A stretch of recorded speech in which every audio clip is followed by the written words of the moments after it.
careful of that. Okay.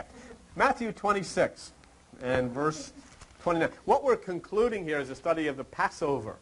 Okay. And we've, over the last few tapes, we've pretty well gotten through. That's page 853, page 804 in those Bibles that you have. Matthew 26. And what we've looked at here, the Passover, and there's a very interesting thing in Matthew 26, verse 29. In concluding the Passover, which we did a few weeks ago, Jesus says, I will not drink henceforth of the fruit of this vine until that day when I drink it anew with you in my Father's kingdom.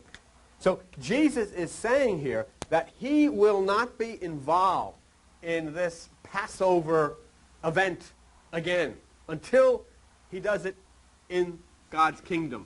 Okay? Did you see that? Nobody saw it? You saw it. 26:29. Jesus says, I will not do this again until I drink it new with you in my Father's kingdom. So the point being here, as we're going to investigate what happens now, is where are we talking about? What's the location of this? Is this, as Christianity has taught you, a planet somewhere? You know, up past Venus or out into the galaxies?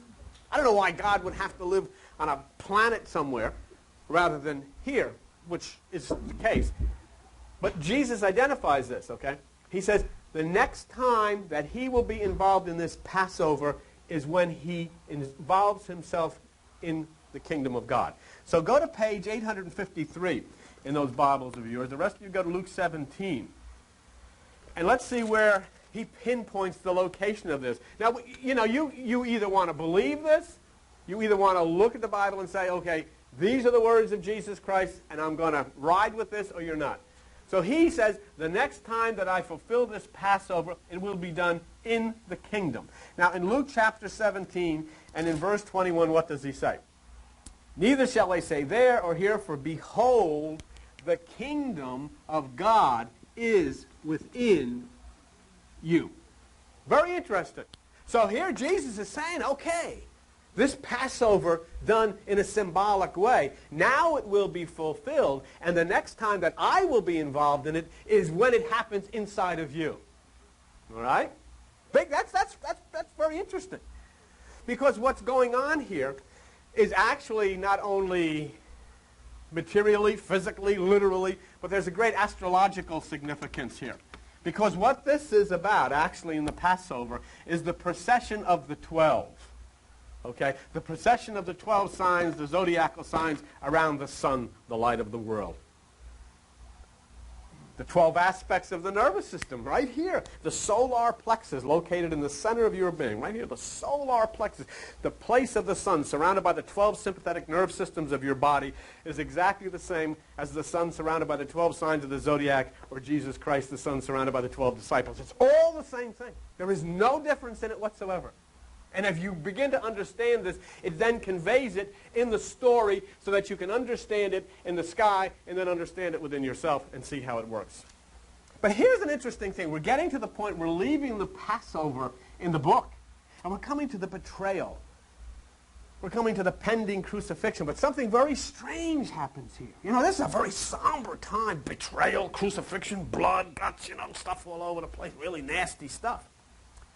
But it says in Matthew, go back to page 804, it says in Matthew 26, okay, verse 30, and when they had sung a hymn, they went out into the Mount of Olives. Is a betrayal? I'm going to get killed. There's going to be blood all over. I mean, you know, if you knew that somebody was going to nail you to a tree, would you be standing there singing, oh, let's have a hymn before we go, you know, Amazing Grace. No way. What the first thing most of us would do is boogie out of town or, you know, in some way or other try to, how do I deal with this? And what hymn would they sing? Were they going to sing Amazing Grace, Just a Closer Walk with Thee? You know? No, obviously not. It's not what it's talking about. If you were to look in the Gospel of Thomas, there's a reality that many people are not aware of. You have but a sparse number of the books that were written by the people who surrounded Jesus, just a handful. There are hundreds of other books that were never allowed to enter into the Bible because they were considered mystical. You can go back.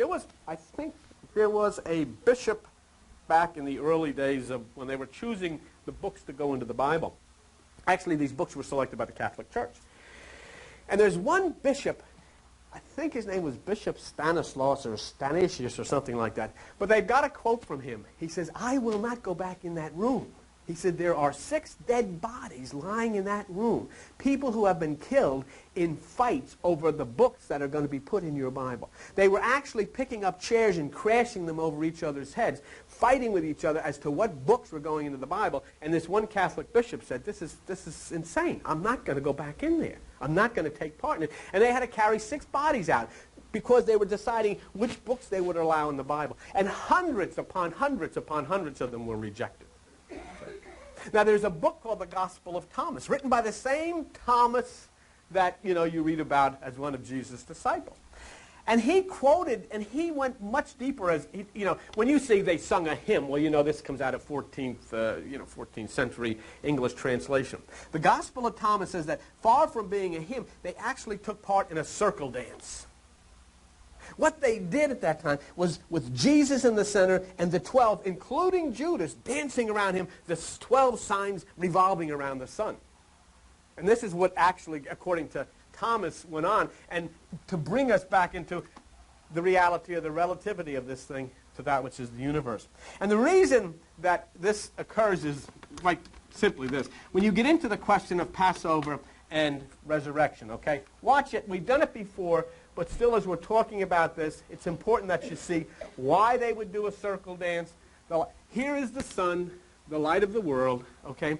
And as it comes to the period of August, which is Leo, it becomes the lion, the King of Kings, the Lord of Lords. That's it. That's the end of the trip. It then begins it all over again. And when you get into September, it comes into the constellation Virgo, and then it is born of a virgin and starts its trip. Okay, that's the zodiacal plan.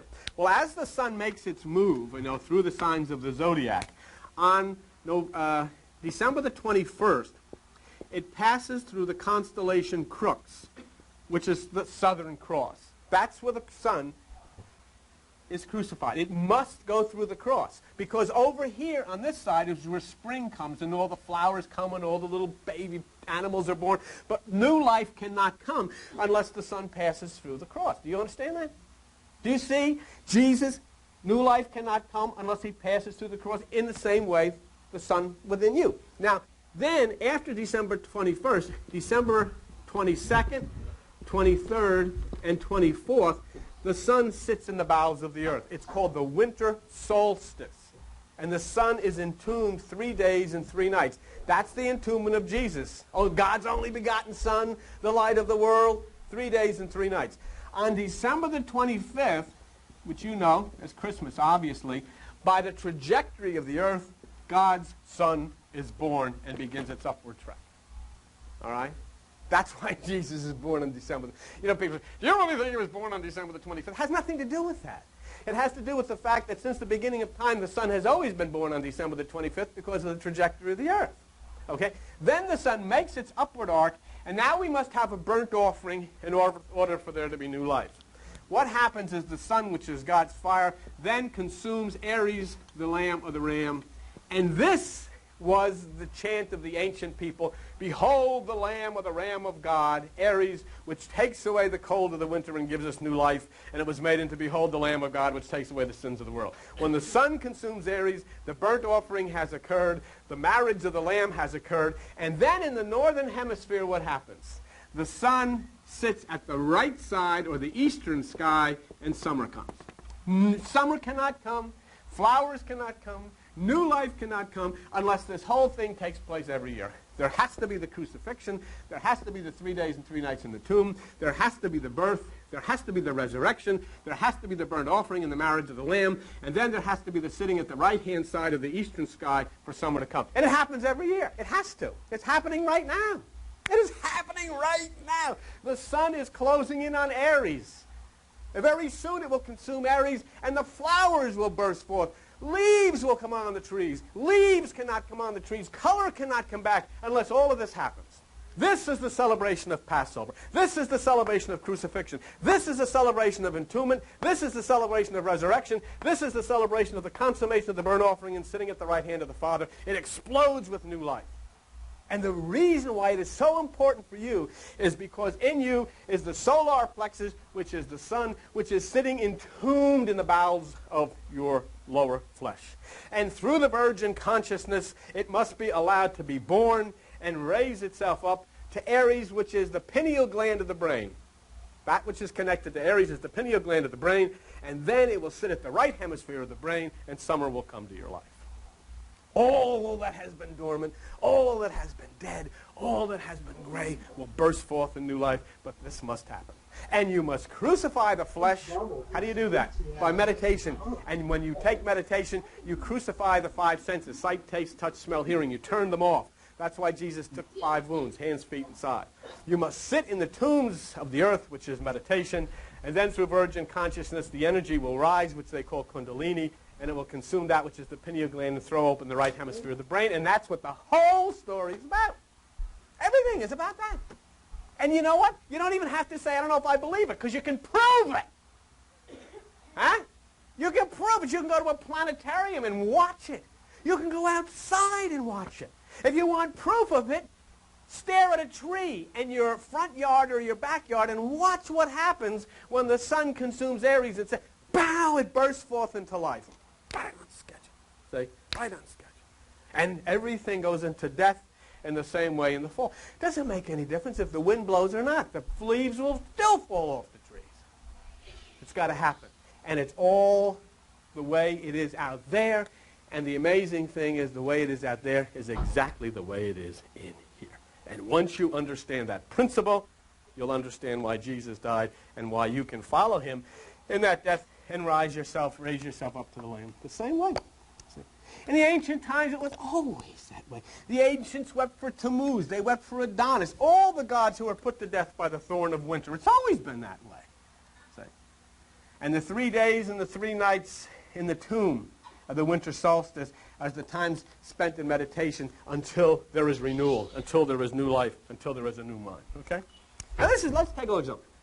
Go back to page 804, Matthew 26, and look at verse 31. And Jesus said unto them, all of you shall be offended because of me this night, for it is written, I will smite the shepherd, and the sheep of the flock shall be scattered abroad. You know what happens? Look at it first before you look at it literally, before you look at it spiritually and involving yourself. Look at it astrologically. On December the 21st, as the sun goes through this struggle, all that is lightness flees. The day flees and darkness is over all of the earth. Every day it gets darker. There's less light. The light is fleeing. The light is going. Until finally this occurs, and then when this resurrection occurs, what's happened? You go out. Did you notice when you come home from work every day it's a little bit lighter? Huh? Is that a surprise? You know what? For the first time in your life, pay attention to it. Because this is what it means. It's the Bible written in the universe. Long before it was ever put on paper, it's written in the universe. So look at it and understand it. Look at it tonight. You know, I want to show you something. In the same way, when they set up the tribes of Israel, the 4 tribes, in the north, they put Dan, which represents your emotions. This is in Numbers 2:2 in the Bible. In the south, they put Reuben, which is your physical. In the west, they put Ephraim, which is your intellect. And in the east, they put Judah at the point of the rising sun, which is the spirit. Okay? Why? What happens? It acts itself out. When you sit in the light of the Spirit, you become enlightened, you understand. But what is it that chases the light away? That which comes from the west. When the west overrides the east, the light disappears. Saying what? That when your intellect gets in the way of your spirit, there's darkness. You'll see it today. Right now, the Spirit is reigning outside. There is light all over the place. But as the evening comes crouching in from the west, there will be the darkness, and it overcomes that which is the light. And so as soon as you try to get too intellectual with this stuff, you drown out that which is the Spirit, and you live in darkness. The entire Bible, Everything you've ever learned in religion was written in the stars billions of years before there was ever a pen to put a dot of a gospel on a piece of paper. Every single star in the sky has a relevancy to the Bible. But it wasn't the Bible that it's copied after. This was copied after the stars and the astronomical and astrological facts and that which is the zodiac. It's all there. It's always been that way. So Jesus says in 26:31, you're going to be offended. The disciples are going to leave him. And this is the most ancient of all stories, you see. God as a man, born of a virgin, dies for everybody, resurrects. It's always been that way in all of the ancient myths. But Jesus then speaks of something when he says, I will smite the shepherd, and the sheep of the flock shall be scattered abroad. I want to show you something. Go to page 770 in your little Bible. The rest of you go to Zechariah. Okay, Zechariah is after Jeremiah and Ezekiel and all of that stuff, and Amos and Andy and all these people. Zechariah chapter 13, all right? I want to show you something. Zechariah chapter 13. And this is where Jesus is quoting from in the Bible. Zechariah 13, verse 7. Okay? And it says there, Awake, O sword, against my shepherd and against the man that is my fellow, says the Lord of hosts. Smite the shepherd, and the sheep will be scattered, and I will turn my hand upon the little one. Do you know how many people come into this place?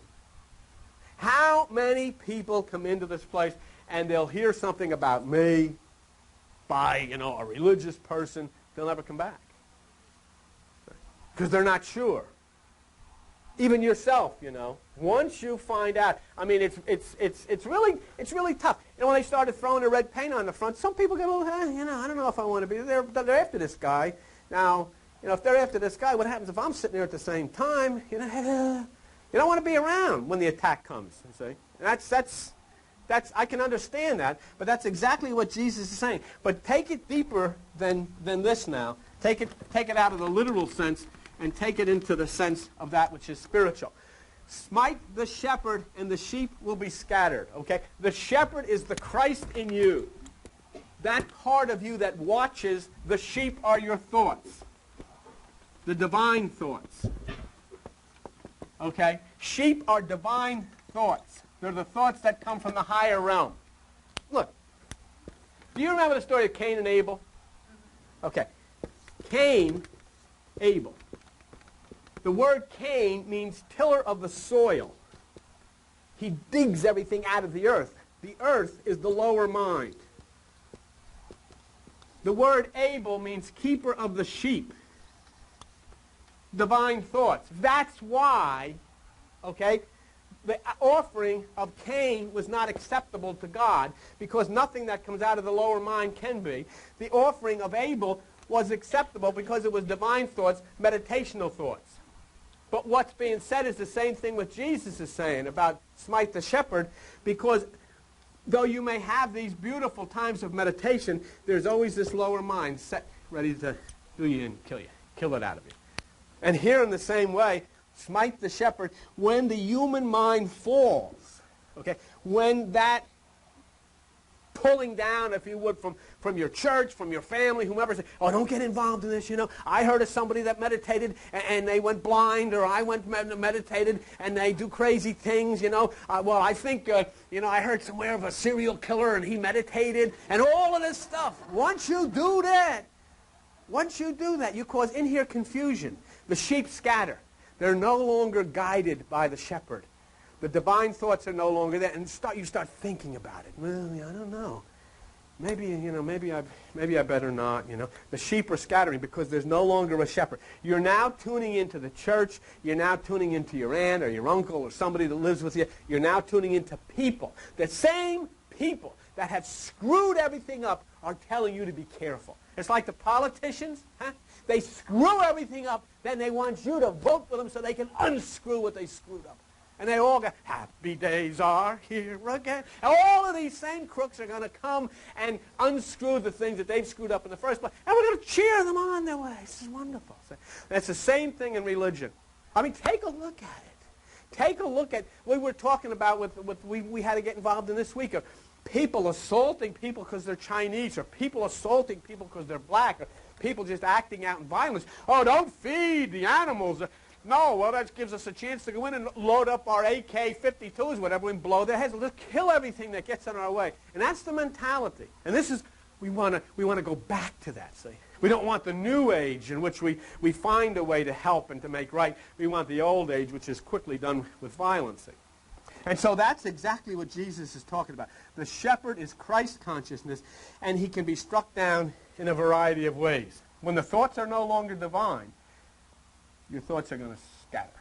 And you're going to get into confusion. And you're not going to be sure what to do. And as soon as you're not sure what to do or where your light is coming from, you're gone. And you're back into the mess that you were in the first place. People stay away, and they'll stay with tradition. And that's the way it is. But look at here. Matthew 26:32. Jesus speaks back to page 804, okay? Matthew 26, verse 32. But then Jesus says this, after I am risen. He's speaking of the resurrection, okay?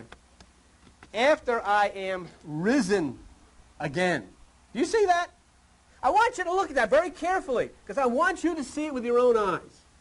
And I'm going to prove just by that one little sentence that the Bible cannot be taken literally. The Bible is symbolic. By that one little sentence. Okay, do you see it in your book? Okay, verse 32 of Matthew 26. Jesus says, after I am risen again. Okay, now, do you have that in your Bible? So then Jesus is telling the disciples that he's going to get killed and he's going to rise again. Do you see it? Do you see it? Does anybody see it? Okay. Reason I wanted you to see it, go to page 886. Look at the book of John. Here Jesus has died. He's dead. Okay? And he resurrects again. Now here's the difference. You just heard Jesus Christ with your own ears tell these guys, I'm going to get killed and I'm going to rise again. Didn't you? Okay. Watch this one. John 20, verse 9, talking about the disciples. For as yet, this is after Jesus died, they knew not the Scriptures that he must rise again from the dead. You see that? Here he told them. And yet here it says in the book, they didn't know. Nobody told them. You want to say it's a mistake in the Bible? Of course you're not allowed to say that, because they say there's no mistakes in the Bible. Contradictions in the Bible, you're not allowed to say that. It's not a contradiction. It's a metaphysical thing that we can get into at another time. But the point that I wanted to make there, this is not literal. See, there's a mystical statement of importance here in Matthew 26, verse 32, because it says, after I am risen again, I will go before you into Galilee. Now the word Galilee has a meaning. Okay, and that's what we want to take a look at. Galilee, mystically, is a state of advanced consciousness. A state of advanced consciousness, and that's what Galilee means. When Jesus, now this is the point. This is what, see, we use all of this gobbledygook of religious words, and you sit there and half of you freak out, and you say, oh, God, I want to listen to this. Jesus, Galilee, who cares about all of this stuff? What does it mean? You know, I got this fakakta thing happening next week. I got to go to court. Guy's going to pick up my car. You know, the kid is sick, the cat fell off the roof, I don't want to know from this. And this guy's talking to Galilee, what is this going to do? I don't know, Galilee, who cares? Let him go to Galilee, get out of here with Galilee, I don't know. All right. Why is it important? Because all of this stuff and all of these words are talking about your head. They're talking about the glands in your body, the nerves in your body, the brain in your body, the electromagnetic fields in your body, and they're talking about all the things, and they all have references to the points in your body, because it has to happen inside of you, or it can't happen at all. I mean, you can sit here, and you can look at me and say, oh, geez, when is this jerk going to get finished with something? Get out of here. But you're still, you know what you're going to do? You're going to get like me. All of a sudden, you're going to notice, I'm getting older, you know, and I don't know what's going on. What the heck is going on? Come on, let's do our little ritual real quick, because this makes the point. How many of you know what this is? It's not bad, Joe. It's a speaker, makes music. This is a tree to decorate. This is a board to write on. This is a whole display. That's a Bible. Look, rugs on the floor to cover the floor. Here, ding dong. Here's electric lights to light up the place, okay? Here's a pole to hold the ceiling up. Here's a chair. You know what the chair's for? Even what the screws are for the chair. Now, here's the thing. Everything you look around in this room, see all the things, the ceiling, you know what everything is for in this room. What I want you to do now, look at the person sitting next to you. For what? What's it for? Well, I go to the bathroom. I do a little, I read, watch TV, I watch, what's his name, Stern? Howard Stern. I do this, I'm going to watch the World Series next. This is what you're for. You don't have the slightest idea. Every insignificant piece of stuff in here, you know what it's for, except yourself. And except you have nobody knows what the person, nobody knows what, and this is what's telling you. What you're for is to learn how to drive the car that you live in. All of these words are fancy religious words to tell you how to push the right gears, how to push the right buttons inside of yourself to turn on the electromagnetic fields that'll make things click for you. That's what it's for. Okay? So when he says he's going in Galilee, it means when this energy, which is the Jesus inside of you, when this energy starts to move by this vibration of meditation, it starts to zing and turn on buttons and electrical magnetic fields inside of you, and it lights up the right hemisphere of the brain, and you start thinking differently. You start understanding things. You start triggering things into the immune system to heal diseases and all of that kind of stuff, and you start to realize the nature of the universe, the nature of yourself, the purpose, and you can start working with it, and you start flowing in the harmony of the universe instead of trying to buck the wind. You start sailing your sailboat with the wind instead of against it. But you got to understand how it works. And that's what this is for. See? There's an interesting, you ever hear the Kabbalah? Kabbalah is an ancient mystical Jewish book of the ancient rabbis that were tuned into Buddhism. The Zohar of the Kabbalah says the complete resurrection will begin in Galilee because it's an advanced state of consciousness. So what Jesus is saying here, after the death of the flesh, after you start your meditation and we shut down the lower energies, I will go before you. That means the Christ will go before you into the advanced state of consciousness. And as you arrive there, you'll start to understand the things of the universe. You'll start to understand. Look what we looked at before about the sun going through all this stuff.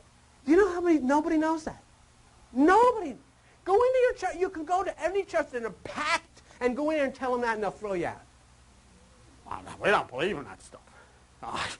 I can't believe in Aquarius because we don't believe in that stuff. Remember I told you last week? It's like somebody saying, I'm not allowed to believe in February, so it's August. How come you don't believe in February? Because my church isn't into that. My pastor says there is no such thing as February. I'm going to believe in August.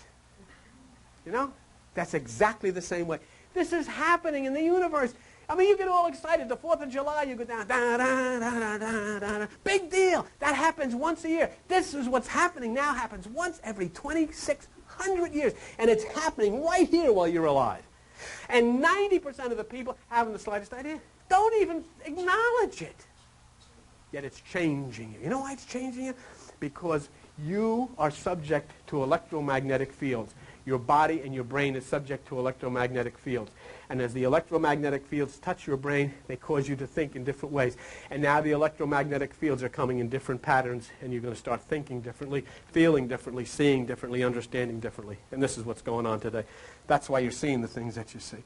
So if you see the mystical truth behind the words, you understand that when Christ raised that consciousness within you, okay, when that consciousness is raised within you, you can then follow him to obedience to lift yourself in meditation up into that higher realm. You can do it home. Sit on the toilet and do it. I don't care. Who cares where you do it? You don't have to come here. You don't have to pay any money to anybody. You don't have to read any Bibles to do this. But you can do it inside of yourself, and it will explode in light for you right where you are, alone if need be.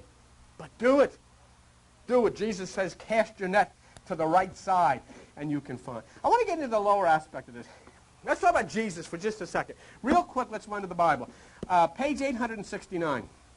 You want to follow Jesus and be like him. Most of us do. And this is what he says, okay? Page 869, John chapter 5, for the rest of you. Okay? This is what Jesus says. I want you to think with me, how many of you have been raised, in Christian churches of one sort or another following Jesus? Okay, just about everybody, all right? Now, I want you to think of something. He's been your hero. He's been the Christ. He's the Lord. He's God incarnate. All of these things. Look what he says. This is the guy you're following all of your life. John chapter 5, verse 30. I can of my own self do nothing. What's the big deal with this? So then why are you chasing after him if he can't do anything?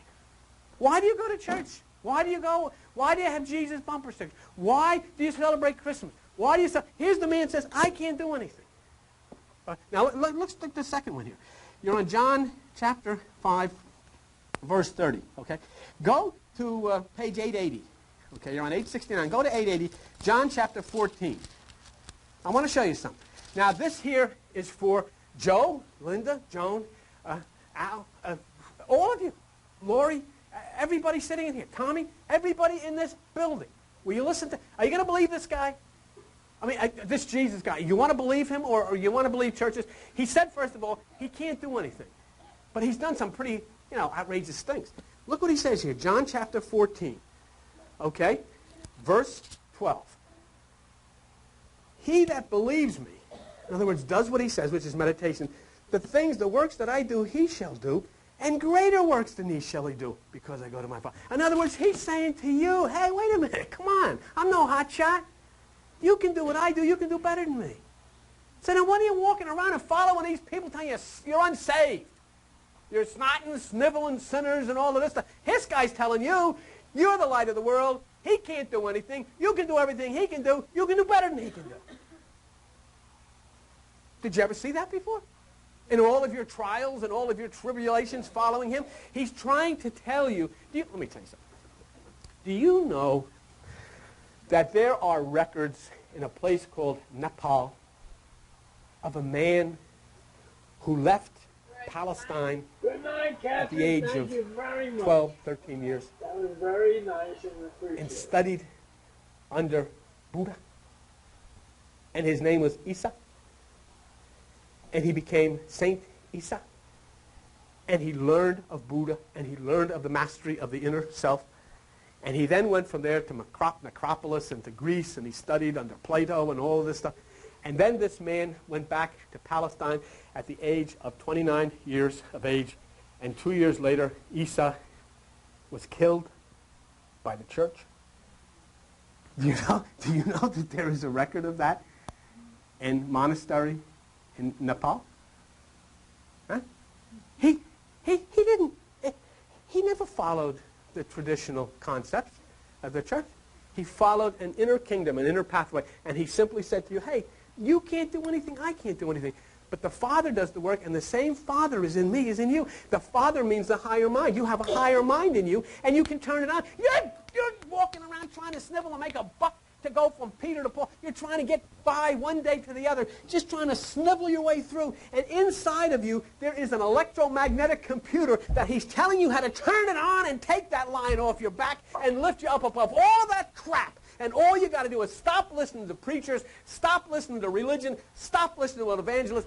Get inside of yourself and do what the Buddha said, do what the Christian said, do what Jesus said, and turn that right side on. And when you start thinking with the 90% of the brain cells that are laying dormant, when that sun hits the right side, you'll explode in new life, just like this universe is about to do in a couple of months or a few weeks.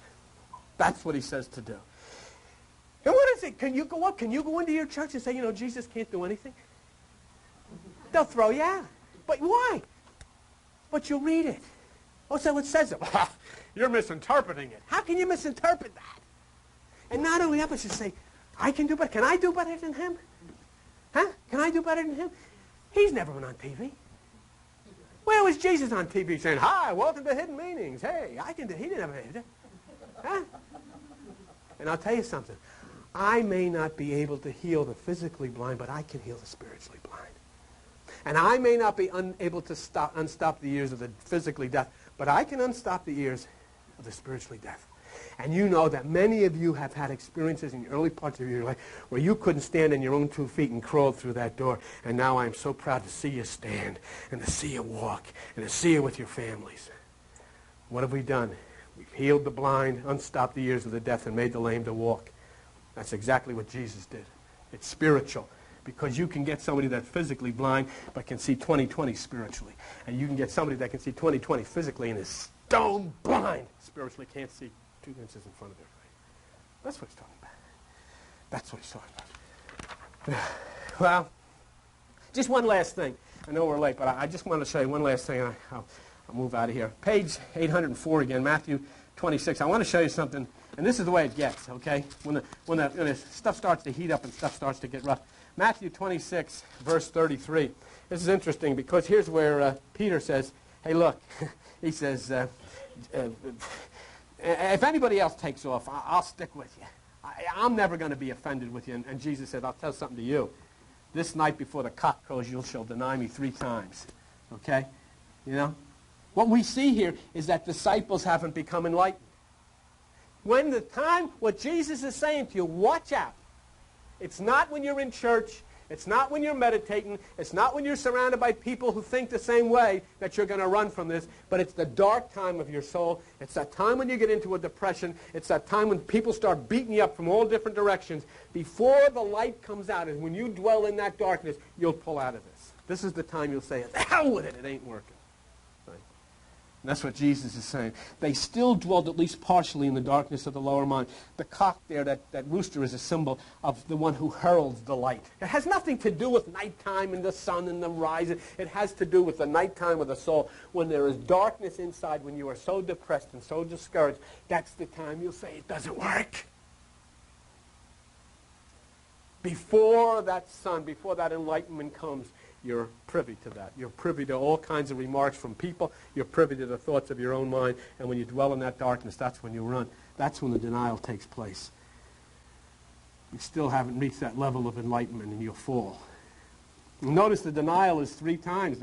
You're going to deny me 3 times. And that's the duality of the number 3, which means new life. It's saying, hey, before you're enlightened, new life is not here. And they just say, no way. No way am I going to do this, Peter says. But there's one thing that Jesus says in Matthew 26, verse 41, and it pretty well sums up what happens. The spirit is willing, but the flesh is weak. And when the pressure comes and there's darkness in your life, that's when you want to run. So, we took a look at that. I wanted to share something with you, just to spice things up a little bit here. On Sunday mornings, every other Sunday, we do the teachings of Buddha, Shakyamuni Buddha, which are very profound psychological teachings for you. But I'm changing a little bit. We're going to continue to do the Buddha. But starting next Sunday morning, I'm going to launch you on a trip that we did on Sunday nights, which I think would be good for us to go over again. And most of you, the overwhelming of you, have never heard it. And that is the mystical interpretation of the book of Revelation. So we're going to start that next Sunday morning, and this is a magnificent thing which studies your endocrine system, the glandular system of your body, and you'll see how it all works. It's really a trip. So we'll start that next Sunday morning on the book of Revelation, and it's all neat things. It's like, it starts with John in the Isle of Patmos, Well, that Patmos comes from the root of the word pat, which means stay still, stay still, stay still. That's why he was on Patmos. All of that stuff's in the Bible. It's really neat. And so you have to stand pat. You ever say when you're playing cards, I'll stay pat, stand pat? It means stay still, be still, be still. And all of this will come to you. And remember something, it wasn't a revelation to John, it was a revelation to Jesus that he gave. And it's pretty wild. But it's a loving, beautiful revelation, and you'll be able to see that this is the story of a God who will send spirit down from heaven, not fire from a real heaven, spirit from the higher mind down to purge away all of the things that hurt you.